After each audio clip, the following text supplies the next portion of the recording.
Hola, ¿cómo están? Bueno, vamos a continuar con la clase, estas clases previas, donde ya empezamos a tratar el sistema nervioso. Nosotros vimos la generalidad del sistema nervioso, vimos la clasificación del sistema nervioso y vimos la parte de encéfalo. Encéfalo formada por estos órganos como cerebro, cerebelo, protuberancia o puente y bulbo como órganos encefálicos, y queda como parte de la clasificación anatómica del sistema nervioso central lo que es la médula espinal. Por eso acá está el título. ¿Sí? Muy bien. ¿Qué es la médula espinal? Como dice la definición, es la porción más caudal del sistema nervioso central. Ustedes se acuerdan que cuando nosotros vimos columna vertebral, esa sucesión de orificios o de forámenes vertebrales, que son los centrales, al juntarse todas las vértebras forman el conducto vertebral hueco y cónico, donde los orificios vertebrales de las vértebras cervicales son más anchos y más grandes que lo que sería una vértebra lumbar. Eso porque cuando se hace la continuidad del conducto vertebral, sigue el modelo y el molde de lo que va por dentro, que es nada menos que la médula espinal, que obviamente tiene la misma forma. La médula espinal es un órgano cónico. Es un órgano cónico que va, por supuesto, de mayor a menor, continúa directa e inmediatamente después del bulbo y toma la parte interna, se ubica en la parte interna de ese conducto vertebral, siguiendo también las curvaturas de la columna. ¿Está? Yo ahí en el gráfico se las hice a estas curvaturas, no es rectilínea porque obviamente su conducto, que es el que lo contiene, tiene forma, no solamente cónica, sino que también tiene curvaturas, tiene las mismas curvaturas de la columna. Acá correspondería a una lordosis cervical. A nivel torácico, que es más o menos esta, sería una cifosis torácica. A nivel lumbar, nuevamente, la lordosis lumbar y finalmente la cifosis sacra. ¿Estamos? La columna vertebral, como yo les dije anteriormente, es un conducto cónico, irregular, que no ocupa la totalidad de la columna vertebral. No llega este cono al sacro, llega hasta nivel de las vértebras lumbares 1 o vértebras lumbares 2. Ese es el final, digamos, de la columna vertebral, donde el cono final o el cono más distal, que vendría a ser este, llega a nivel de las vértebras lumbar 1 y lumbar 2 para continuar con una serie de filetes nerviosos, que esto es lo que se denomina filum terminal. Filum terminal o cola de caballo, que esto sí llega a nivel del coxis. ¿Estamos? Entonces, para que ustedes no piensen que esa última parte sacrocoxígea de la columna queda, o de la médula, queda denervada, no. Lo que pasa es que el cono final se detiene a nivel del lumbar 1 o lumbar 2, pero después continúa con una serie de nervios y filetes que son los que van a entrar por los orificios sacros, tanto anteriores como posteriores, y van a llegar finalmente hasta el coxis. Muy bien. Como parte del sistema nervioso central, por supuesto, la médula también, va a estar recubierta por una serie de membranas, que son 3, que son las meninges. O sea, para que ustedes vean que no solamente los órganos del encéfalo van a estar cubiertos y protegidos por estas membranas, sino que también la médula espinal lo va a hacer. Entonces, no nos olvidemos que desde la columna vertebral, desde, digamos, lo que es la médula espinal, a través de los orificios intervertebrales, ¿se acuerdan estos que se formaban? Les vuelvo a hacer el gráfico, por las dudas, a alguien le haya quedado alguna duda. Esto es el perfil de una vértebra lumbar, ustedes vean qué grande el cuerpo que tiene, y las dos, digamos, hendiduras intervertebrales que tienen localización lateral para la vértebra inmediatamente por debajo, donde estas, digamos, medios orificios, la vértebra de abajo con la de arriba va a formar un orificio intervertebral completo, y así sucesivamente. La que va a estar abajo va a tener estas dos hendiduras y van a formar un orificio completo. A través de estos orificios intervertebrales, al alojarse la médula por dentro, al alojarse esta médula espinal por dentro, va a emitir a través de estos orificios o forámenes intervertebrales los nervios espinales, que en la clasificación vimos que pertenecen en realidad al sistema nervioso periférico, pero parten de una estructura que pertenece al sistema nervioso central. ¿Estamos? Obviamente, estos nervios periféricos se llaman nervios espinales, con sus raíces anteriores y posteriores. De a poquito los voy adentrando también en el tema del sistema nervioso periférico, porque como les vuelvo a decir, esta es una estructura que, si bien pertenece al sistema nervioso central, parten de él estructuras que son los nervios espinales, que ya por clasificación pertenecen al sistema nervioso periférico. ¿Periférico por qué? Porque ya salen, se descentralizan. ¿Estamos? Voy a borrar esta imagen para que ustedes no se confundan.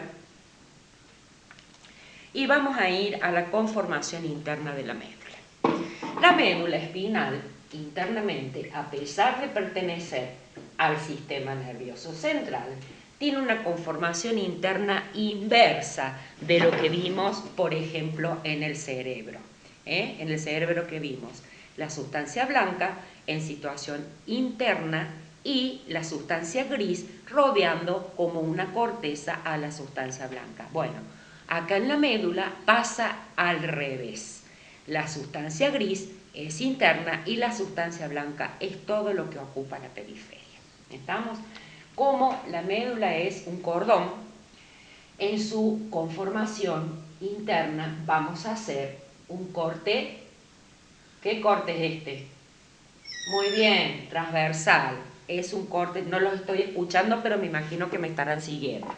Este es un corte transversal de la médula espinal, que tiene más o menos esta forma de cono de cilindro medio aplanado, en donde, como les decía, la sustancia blanca va a ser periférica y la sustancia gris va a ser central. Muy bien. Acá, la sustancia gris, al tener una situación central, tiene una disposición bastante particular. Miren y me siguen.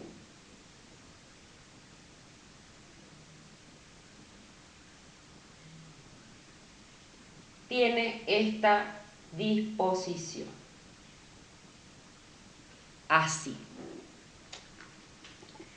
Entonces, como les dije,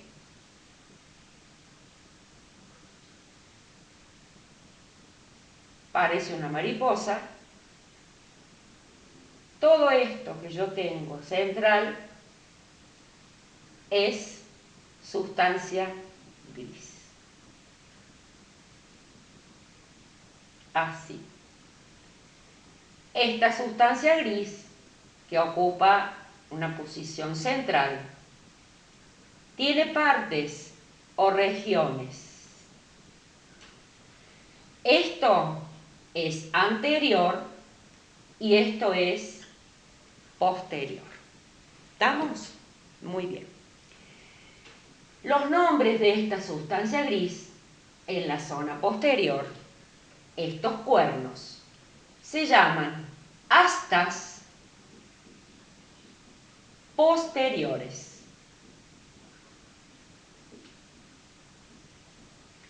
Estas que están al costado, como dos pancitas, son las astas laterales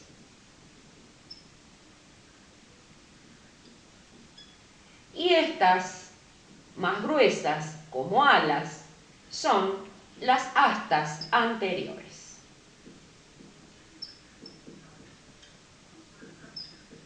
¿Sí? Creo que hasta acá se entiende, ¿verdad? Bien. Ahora yo quiero que ustedes me presten atención, porque la médula espinal tiene una función muy particular al ser parte del sistema nervioso central y estar conectada con estructuras del sistema nervioso periférico como son los nervios espinales. Yo le diría que la función principal de la médula espinal está muy relacionado con los estímulos y con las reacciones.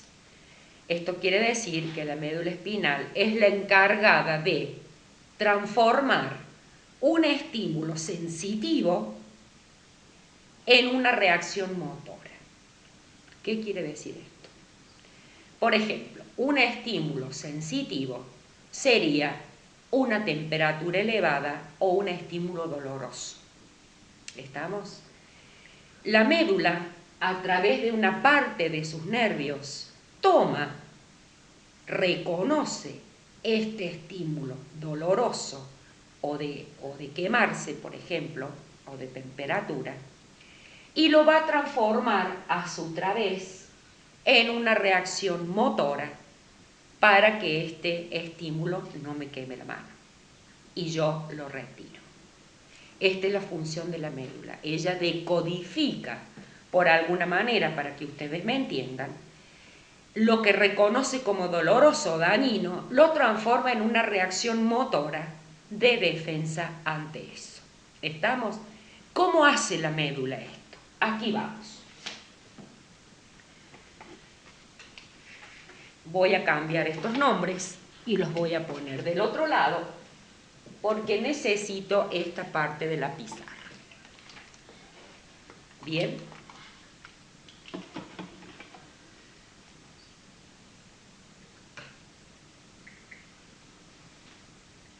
Astas posteriores voy a borrar, astas laterales y astas anteriores. Voy a dejar esto sin nombre, pero los voy a poner del otro lado porque quiero que se acuerden.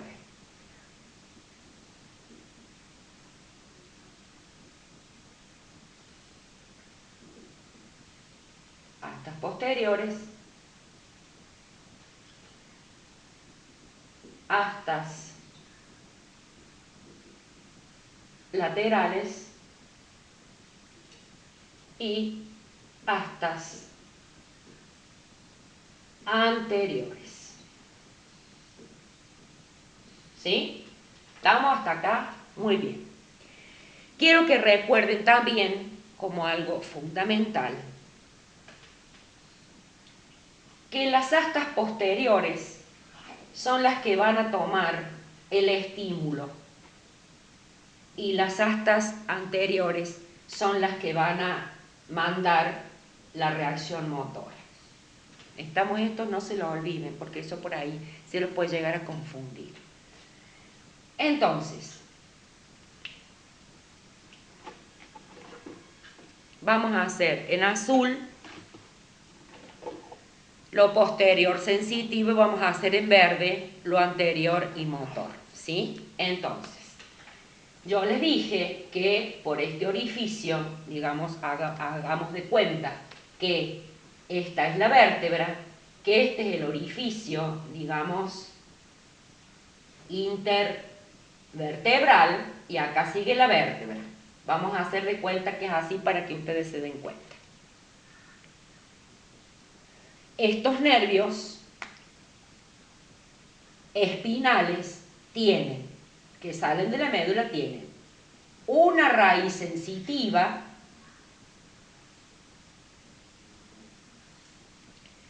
y tienen una raíz motora.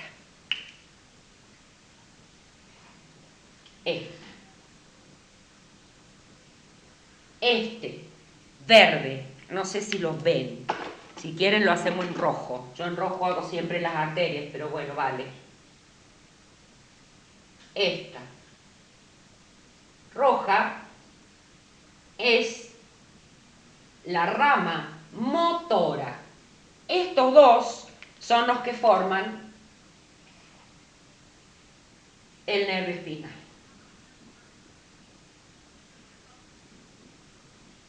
¿Sí? Este es el orificio intervertebral.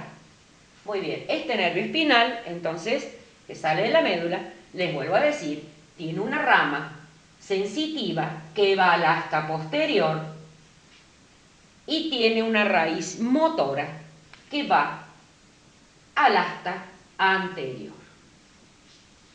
Bien, entonces, ¿cómo viene esto?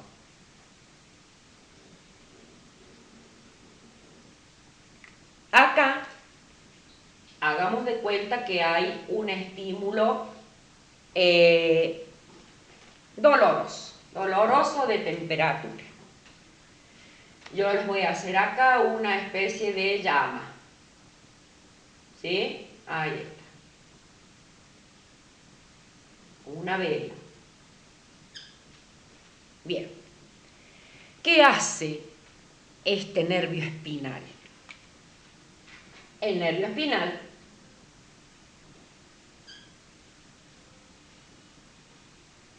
en la sensibilidad reconoce este estímulo de temperatura. Este nervio espinal, por su raíz posterior o sensitiva, transmite esa sensibilidad a la médula, que entra por el asta posterior, que es sensitiva.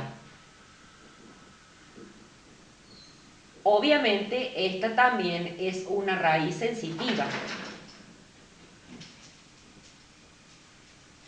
Entonces, este estímulo de temperatura de la vela, me quemo, va por la raíz sensitiva al asta posterior de la médula, que también es sensitiva. Y la médula reconoce el estímulo dañino y le manda la información a la raíz motora para que saque el dedo. Saco el dedo.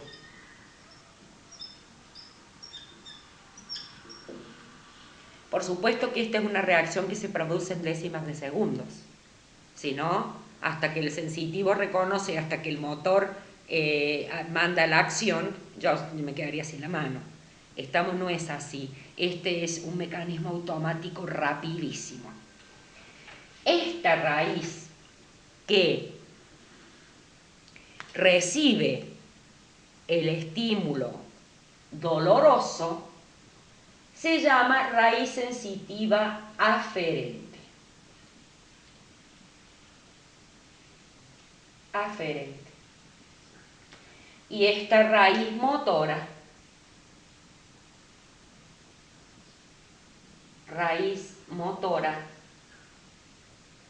que sale del asta anterior, se llama eferente. Eferente porque es la encargada del efecto de sacar la mano o lo que sea. ¿Se entiende? Todo este mecanismo en donde la médula es absolutamente protagonista se llama arco reflejo. Esto que les acabo de explicar se llama arco reflejo. Este es el mecanismo que hace la médula permanentemente. Arco reflejo es esto que les acabo de explicar. ¿Está? En donde están comprometidos los nervios espinales que tienen acción, digamos, sensitiva y acción motora.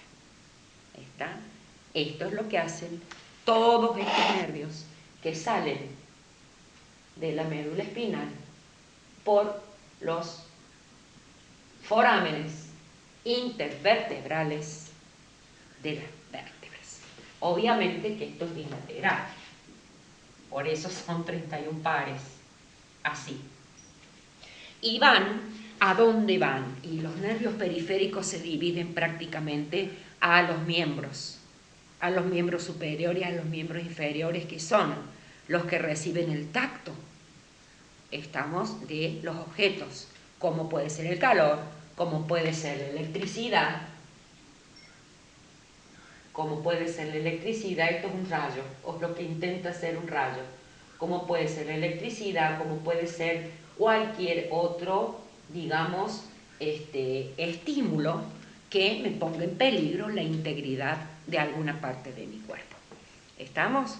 Entonces, la raíz aferente, sensitiva, de este nervio espinal, toma y reconoce el estímulo que va a entrar por la asta posterior, que también es sensitiva, de la médula.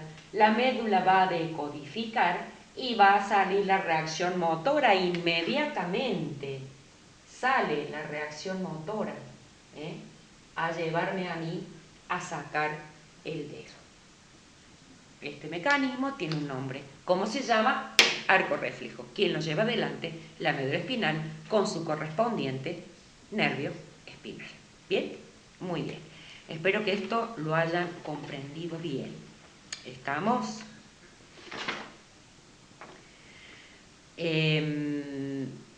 Por supuesto que cabe aclarar que estas raíces aferentes sensitivas responden a estímulos como el dolor, la temperatura, la presión, el hecho de martillarnos un dedo, etc. ¿Estamos? ¿Sí? ¿A dónde se encuentran todos estos receptores? Por supuesto, hay receptores para esto. Se encuentran en los músculos, lo que yo les decía recién, en los músculos, en las articulaciones, etc. Porque son los que van a ser encargados, por supuesto, de esta reacción de tener que sacar el dedo. Igualmente pasa lo mismo con estos receptores, también de dolor, de presión, de temperatura, etcétera, ubicado por supuesto también en los músculos, en las articulaciones, etc. ¿Estamos? Muy bien. Esto es lo que ocurre en las astas posteriores y en las astas anteriores. Las astas laterales en realidad tienen neuronas o se encargan de la motilidad, por ejemplo, tienen neuronas que favorecen la motilidad de las vísceras. No tiene una función tan activa y tan motora, no tienen reacción motora, sino visceral. Entonces, en las astas laterales hay receptores de motilidad visceral. No se meten, digamos, las astas laterales en el tema de lo motor de los miembros, de los brazos, de las piernas. No, directamente intervienen en la motilidad de las vísceras, de todas las vísceras que nosotros hemos visto hasta ahora cuando hemos visto todos los aparatos y sistemas. ¿Sí? Muy bien. Identifiquen bien este gráfico.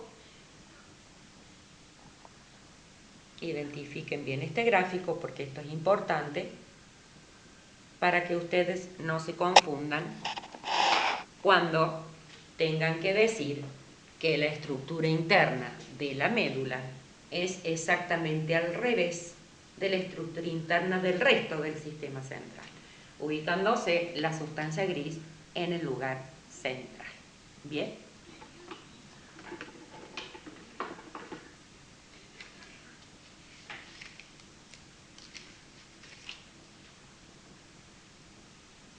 Cuando les hablé de la conformación externa de algunos órganos del encéfalo, siempre les mencioné, igualmente tanto del encéfalo como la médula espinal, cuando les hablé de la conformación externa o algunas características de este sistema nervioso central, les hablé que existían una serie de membranas que rodeaban estos órganos que se denominan meninges. Seguramente a ustedes les va a sonar esto que vamos a ver a continuación. Esto que vamos a ver a continuación son las meninges.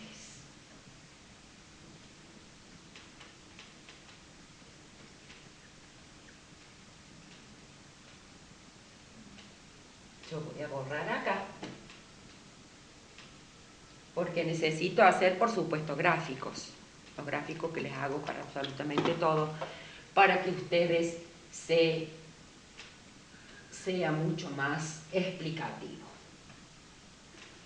Mientras el tema tenga gráficos, conmigo siempre los vamos a ver. Entonces, yo siempre dejo este esquema acá a la derecha de todo el sistema nervioso central, porque siempre voy a tener que estar haciendo algo ahí.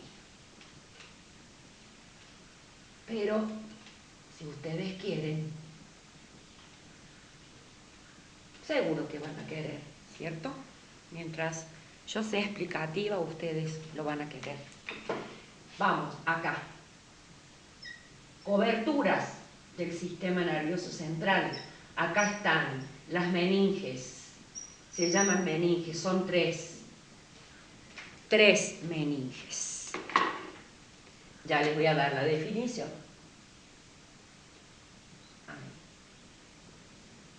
Son tres. Voy a volver a repetir acá, así, para que sea todo más fácil.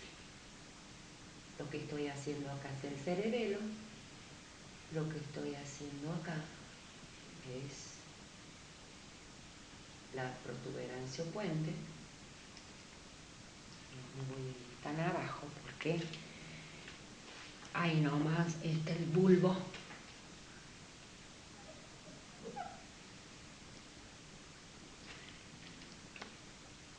La protuberancia puente. Acá está el bulbo. ¿Se acuerdan que yo se los hice con esta forma? Ahí. Y acá viene lo que nosotros acabamos de ver, que es la médula espinal. ¡Tac! Ahí está. Este es el bulbo raquídeo. Esta es la protuberancia puente.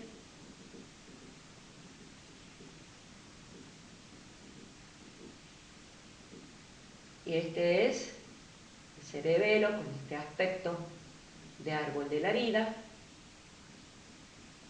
que es la disposición que tiene la sustancia blanca.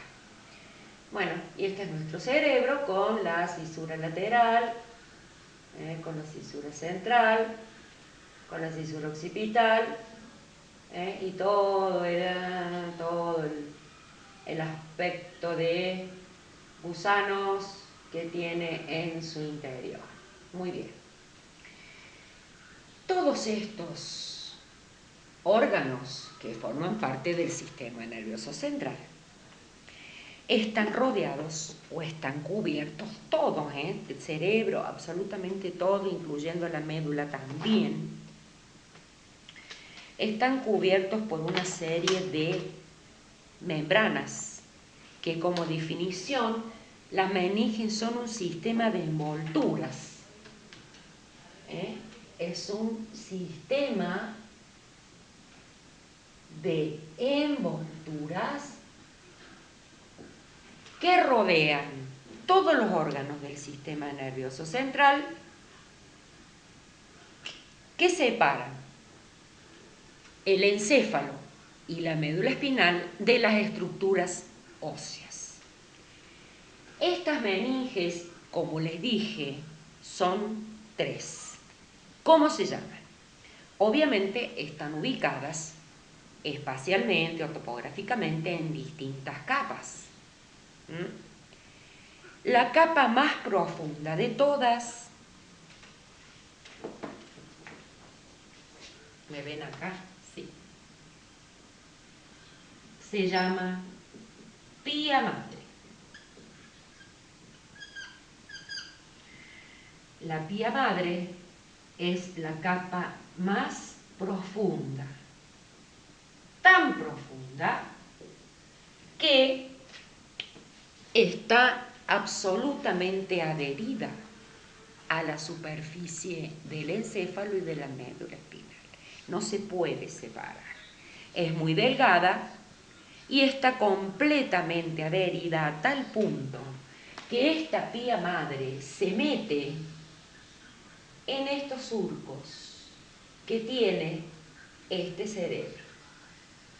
Estos surcos y todos estos surcos que yo les hago, acá siempre que tienen este aspecto, en todos, cómo será de delgada y de adherente, que en todos estos surcos que le dan este aspecto al cerebro, están cubiertos por dentro por pía madre. Esta es imposible de separar.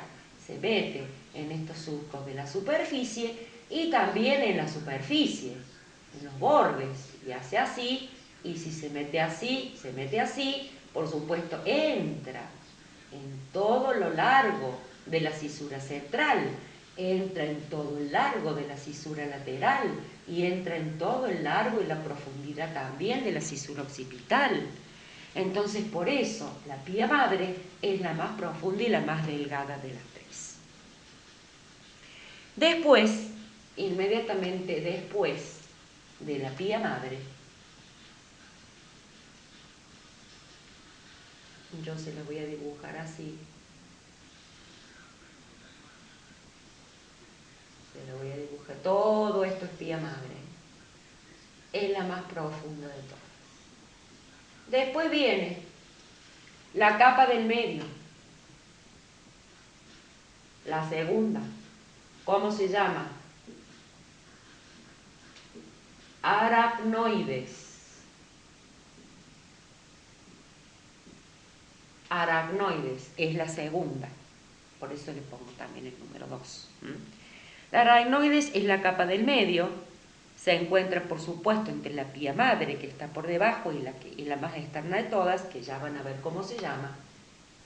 Esta entonces es la pía madre. Yo se la hago solamente en el cerebro, pero esto por supuesto que el cerebelo también tiene pía madre, la protuberancia puente también tiene pía madre, el bulbo tiene pía madre y la médula también tiene pía madre. Cubre toda la superficie del encéfalo y de la médula espinal, separándolos de la parte ósea, como les dije. Está bueno, después viene esta capa del medio que se llama aracnoides, que es la siguiente. Es la siguiente.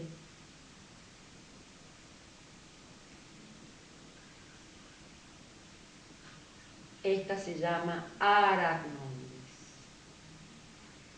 Y tiene en su interior unas pequeñas granulaciones que se llaman granulaciones de Pacchioni o Pacchioni, que ya van a ver para qué sirve. ¿Está? Entonces, contiene estas granulaciones que son como protrusiones que están muy conectadas al seno venoso, que es una parte que tiene esa zona, está acompañada por unas venas importantes, porque estas granulaciones, y al estar en contacto con el seno venoso central, tiene mucha relación con la reabsorción de lo que vamos a ver después, el líquido cefalorraquídeo. Esta aracnoides, al estar a continuación, crea entre la pía madre y ella misma un espacio que se llama espacio subaracnoideo. Subaracnoideo porque está por debajo del aracno. Espacio subaracnoideo.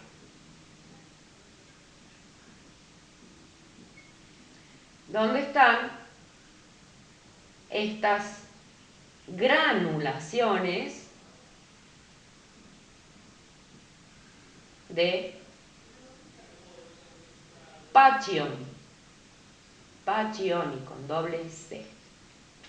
Bien, muy bien. Y vamos a seguir con la tercera capa. La tercera capa es la más externa de las tres, en contacto con el hueso craneal o con las paredes del conducto vertebral, en este caso la columna, que se llama dura madre. La tercera, entonces, capa se llama dura madre. La dura madre es dura madre. La dura madre es una capa de tejido mucho más denso, es una capa fibrosa y es la más resistente de todas. Está directamente en contacto con las partes óseas, o sea, con la cara interna del cráneo. Por supuesto, protege y rodea el encéfalo, al igual que las otras dos, pero es la más resistente de todas y es la más externa. Estaría por fuera de la aracnoides. Ahí va la tercera. La quiero hacer con verde para que la vean bien. Ahí va. Esta verde, la dura madre, es la más externa de todas. Es la más externa, es la más resistente y tiene una característica, la dura madre. Forma pliegues de separación entre algunos órganos. Entonces, la pía madre es la más interna, la que sigue es la aracnoides, con su espacio subaracnoideo y sus granulaciones, y la tercera y más externa es la dura madre. Dura madre. Ahí las tienen a las tres.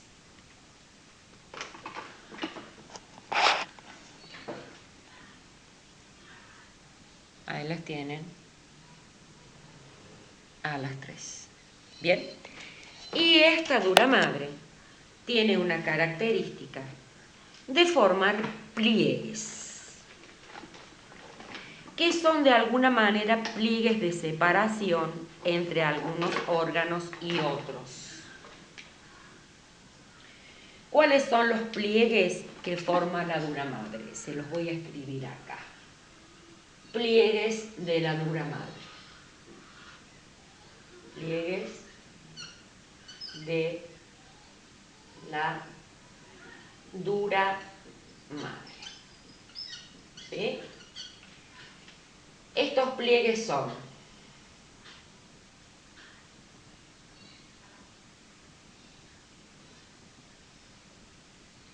la hoz del cerebro,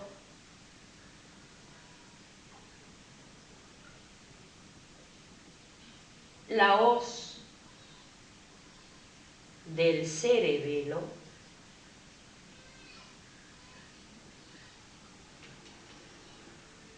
y la tienda del cerebelo.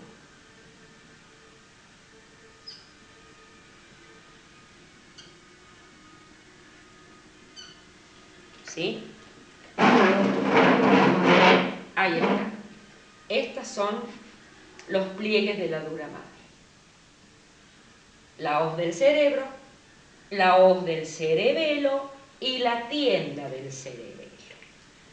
¿A dónde entran estos pliegues?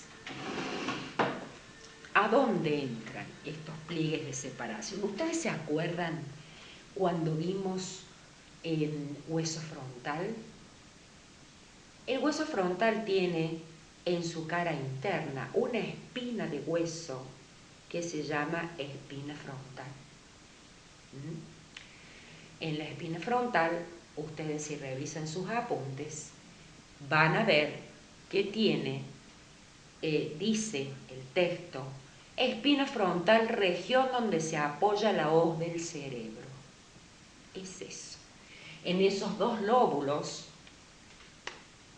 en estos dos lóbulos que tiene el cerebro visto de frente, así, esto que se mete acá, este surco, está tapizado por esta dura madre que hace el pliegue, y este pliegue es lo que se llama hoz del cerebro, y encaja ese pliegue perfectamente en esa espina de hueso. Voy a ver si por acá tengo el cráneo, que seguro que sí.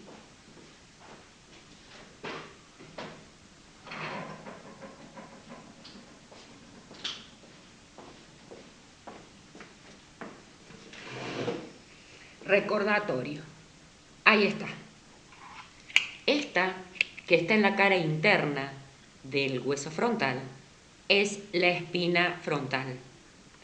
Acá, en esta espina frontal, se encaja esta hendidura que separa los dos lóbulos o hemisferios cerebrales en este pliegue que le hace la dura madre, que se llama hoz del cerebro.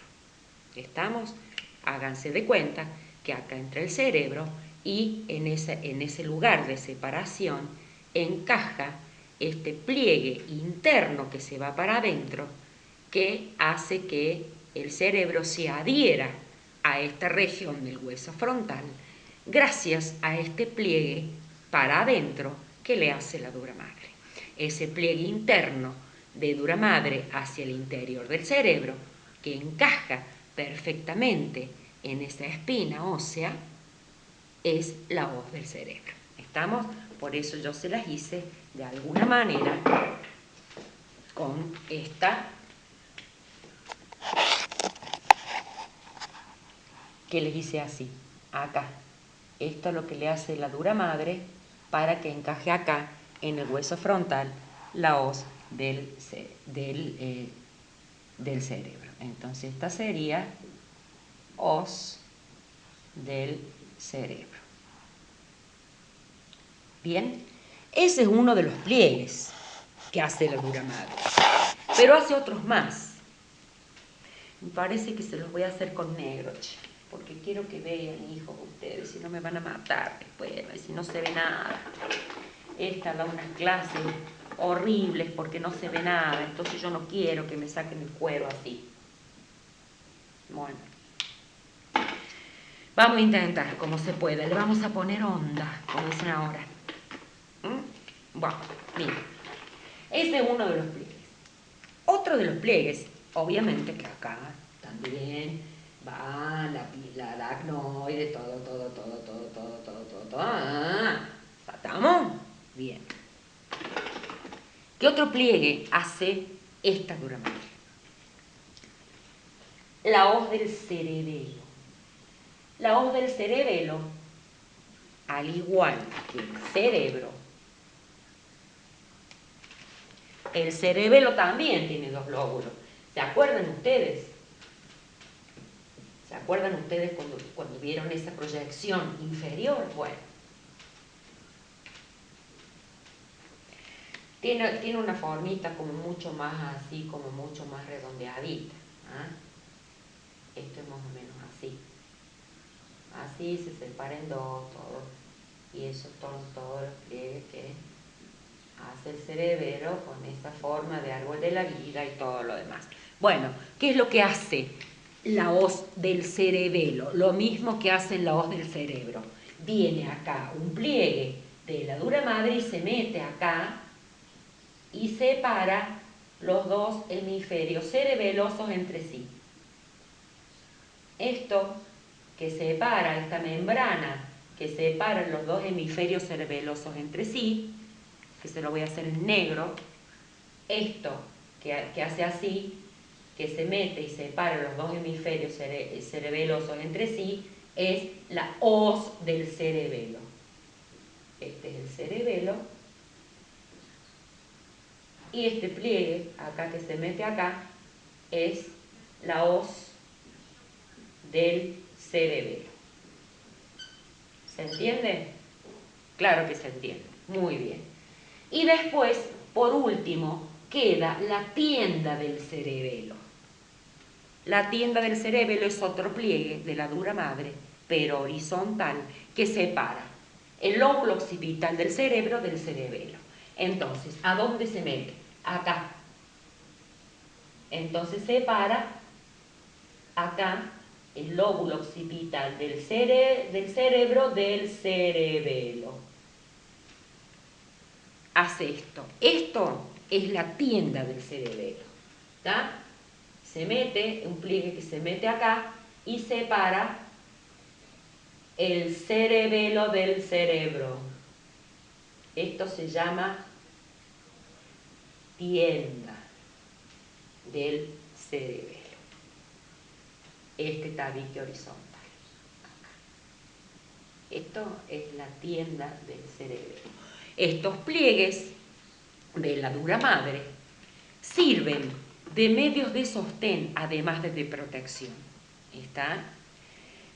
Son como si fueran métodos de fijación de ambos lóbulos cerebelosos, de ambos lóbulos cerebrales, fijándolo a la espina frontal, haciendo la hoz del cerebro, junta estos dos y los fija uno con otro en el cerebelo, haciendo la hoz del cerebelo, y la otra es este pliegue horizontal que separa el cerebelo del cerebro, exactamente, específicamente a nivel del lóbulo occipital del cerebro. Entonces, estos son los pliegues de la dura madre.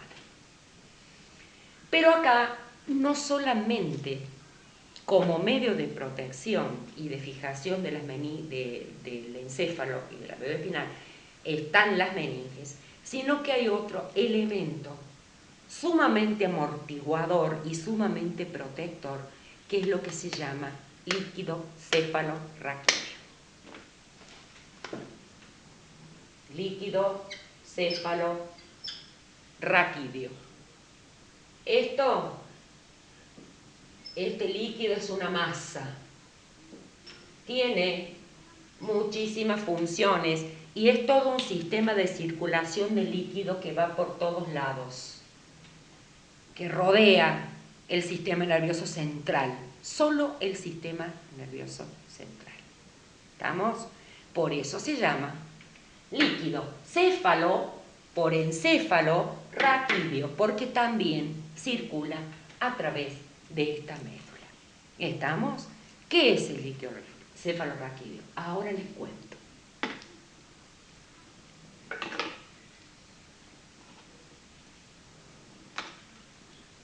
Ya no más. Si me esperan un ratito, borro.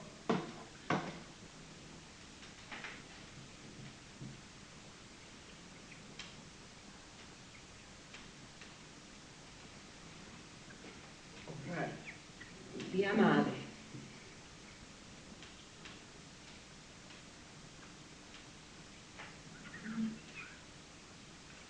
El líquido cefalorraquídeo. Nos vamos a quedar con este esquema, entonces este ya yo lo voy a eliminar para que me dé lugar.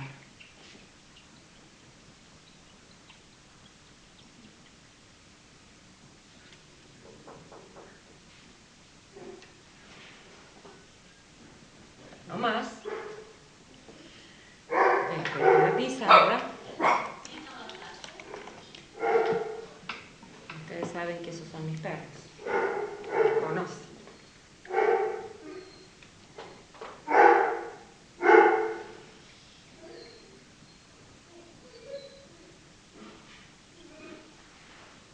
Ahí está. Líquido cefalorraquídeo, entonces. El líquido cefalorraquídeo es un líquido blanco y transparente. Ya vamos a empezar nosotros a anotar. Vamos a escribir el concepto, ¿sí? ¿Quieren? Líquido cefalorraquídeo es un líquido transparente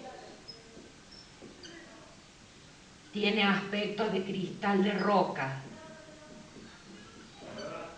Cristal de roca. ¿Sí? Que es producido a nivel de los ventrículos laterales del cerebro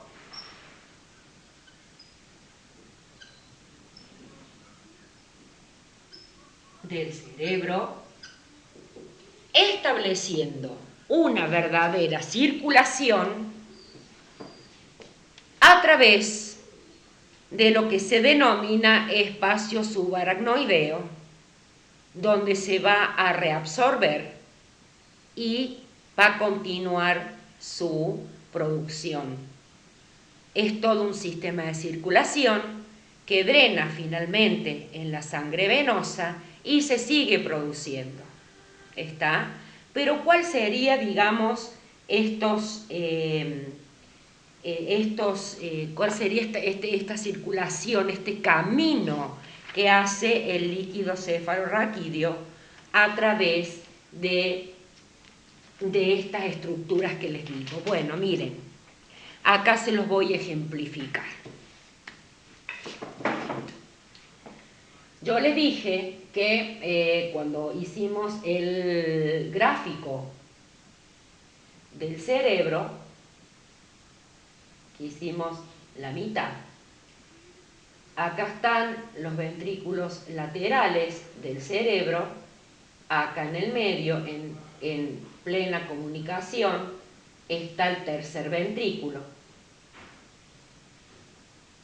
Esto, ¿no es cierto? Estos serían los ventrículos laterales del cerebro, o sea, cerebrales. A continuación, en una total comunicación, está el tercer ventrículo.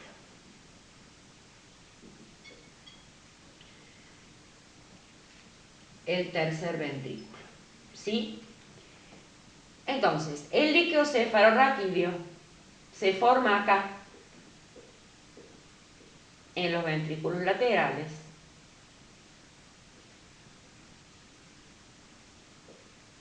baja por el tercer ventrículo, del tercer ventrículo pasa ¿a dónde? Al cuarto ventrículo. El cuarto ventrículo, en algún momento, yo les mencioné que el cuarto ventrículo, que es este, no pertenece a ningún órgano, como el tercero, sino que se encuentra entre dos. ¿A dónde está el cuarto ventrículo? Acá. El cuarto ventrículo se encuentra entre la protuberancia o puente y el cerebelo. Este es el cuarto ventrículo. Entre la cara posterior de la protuberancia y la cara anterior del cerebelo. ¿Sí? Bien. Entonces, acá, a nivel del cuarto ventrículo, hay unas especies de orificios que se llaman orificio de Luschka y orificio de Magendie.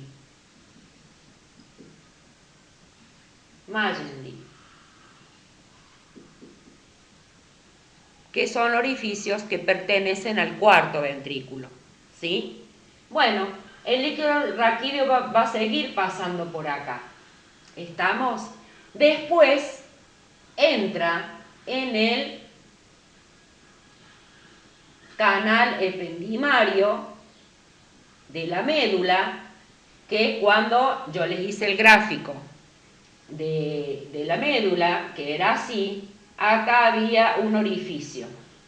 Acá están las astas posteriores, laterales, y anteriores, ¿no es cierto? Bueno, este orificio, el orificio del epéndimo, orificio ependimario. Por ahí se va a circular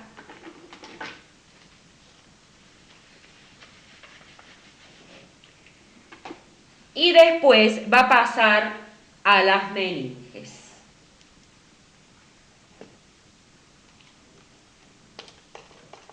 Después va a circular, perdón, no al agujero ependimario, pasa a la cisterna magna.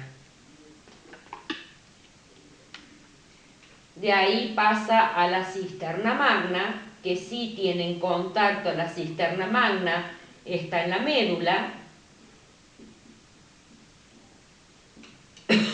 Y de ahí va a pasar al espacio subaracnoideo.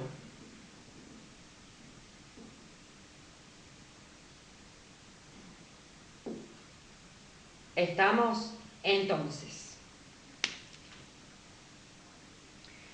si esta es la pía madre, por fuera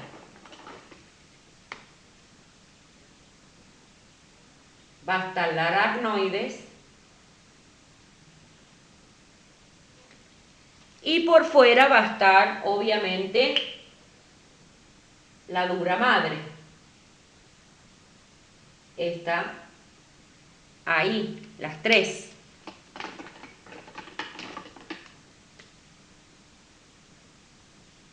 La dura madre, ahí están las tres. Por acá, por el espacio subaracnoideo, es donde va a circular el líquido cefalorraquídeo. En toda la extensión de todo el sistema nervioso central. Por fuera, siempre van las tres juntas. Siempre van las tres juntas. Entonces, en el momento que da toda la vuelta,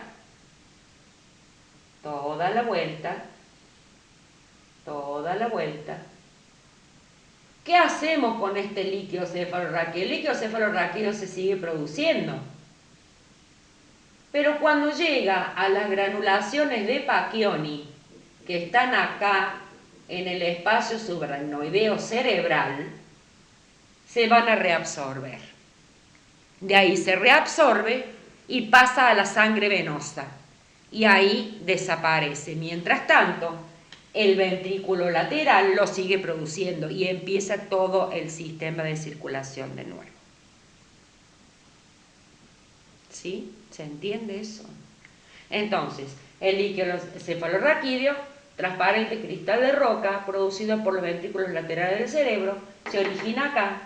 De los ventrículos laterales va a pasar al tercero, del tercero y cuarto va a pasar por el orificio de Luschke de Magendie, de ahí a la cisterna magna de la médula y de ahí al espacio subaracnoideo, donde va a hacer toda la circulación hasta ser reabsorbido en las granulaciones de Pacchioni, donde de ahí va a pasar directamente a la sangre venosa y así sucesivamente. Cuando hay algún tipo de obstáculo en este sistema circulatorio del líquido cefalorraquídeo, se produce la hidrocefalia. Ustedes supónganse que acá hay un obstáculo. Acá, en el orificio de Luschke, en el cuarto ventrículo, hay un obstáculo. Se cierra, un tumor, lo que sea. Entonces, todo de ahí para arriba se va a dilatar. Se va a dilatar. Y estos ventrículos laterales van a tener este tamaño monstruoso. Cuando sigue creciendo, todo esto va atrofiando el tejido cerebral y se va haciendo cada vez más grande. Muchas veces el aspecto de un cerebro en una tomografía que tiene una hidrocefalia es este.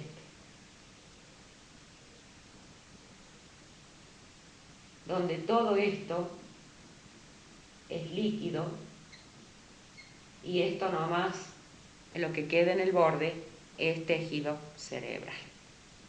¿Está? Entonces, esto es lo que se llama hidrocefalia y es la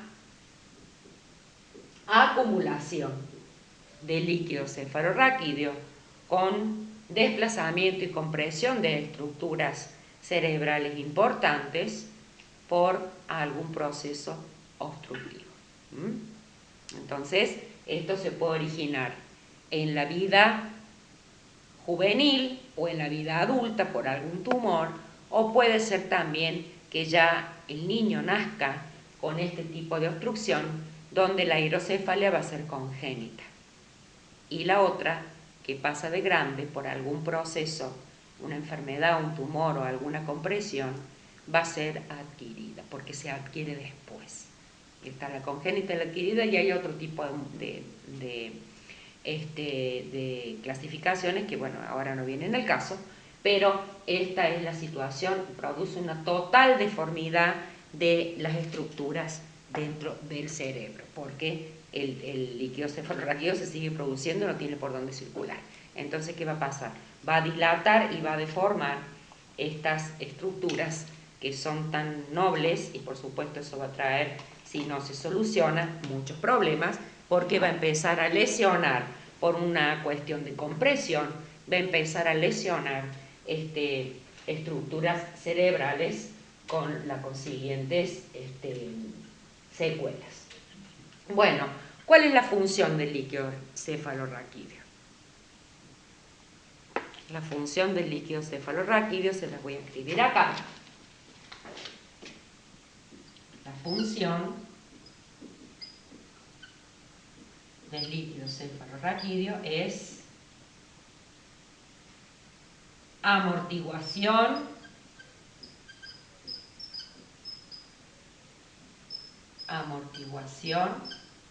y protección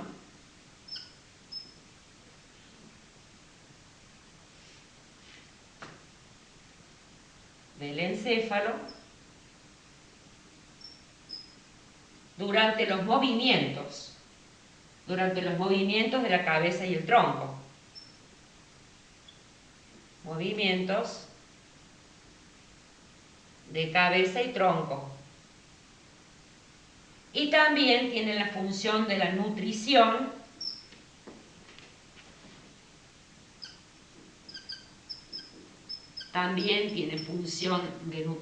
entonces amortiguación y protección por un lado, y nutrición del sistema nervioso central, igual que la eliminación de los residuos, de los desechos. Nutrición y eliminación de residuos. ¿Está? Por eso es un verdadero sistema de circulación. Ahí está. Ahí están las funciones del líquido cefalorraquídeo. El volumen normal de, digamos, de circulación es de aproximadamente, el volumen, ¿no?, de circulación es de aproximadamente 140 a 150 mililitros. Ese es el volumen de circulación. ¿Estamos? El líquido cefalorraquídeo, por el color que tiene y las características que tiene, está formado por supuesto, agua, algunos residuos del sistema nervioso central, y también tiene en su composición proteínas, sales, donde muchas veces cuando uno quiere diagnosticar la presencia de alguna infección, cuando uno hace, por ejemplo, una meningitis, que es una infección, meningitis viene de meninges, una infección del sistema nervioso central, La punción lumbar que uno hace a nivel de la columna, tiene que ser de lumbar 1 para arriba, porque ahí ya termina el lumbar 2, termina la columna. Esa punción que uno hace para extraer líquido para estudio es una punción de líquido cefalorraquídeo. Está en donde el color llama la atención, el color normal del líquido cefalorraquídeo es líquido transparente, como cristal de roca, es más que transparente, es casi brillante de transparente que es. ¿Está? Entonces, si ese líquido, donde uno tiene en cuenta que las características de normalidad sale alterado, por ejemplo, que salga turbio, que no tiene que ser, que salga con sangre, bueno, que eso puede ser porque tenga alguna enfermedad o porque la punción haya sido traumática, como decimos nosotros, agarramos un vaso sanguíneo. Sobre todo si tiene gérmenes, si tiene alteradas las proteínas que normalmente tiene, puede ser que tenga las proteínas aumentadas, porque muchas veces hay infecciones que aumentan las proteínas del líquido, o puede ser que como también tiene glucosa, disminuye mucho la glucosa porque el germen se nutre de glucosa. Entonces todas esas características que se hace un análisis de laboratorio de ese líquido cefalorraquídeo me va a orientar o me va a dar cuestiones puntuales que se relacionan con determinadas enfermedades, como por ejemplo las enfermedades infecciosas. Entonces, la punción lumbar no es otra cosa que el análisis químico y bacteriológico del líquido cefalorraquídeo, que se altera ante cualquier proceso de infección del sistema nervioso, como es la meningitis. ¿Estamos? Entonces, bueno, esto es todo en cuanto a lo que es médula, a lo que es meninges y a lo que es líquido cefalorraquídeo. Nos queda ver la clase próximas, donde vamos a ver ya la otra clasificación. Con esto terminaríamos con sistema nervioso central. Ya la próxima clasificación sería sistema nervioso periférico.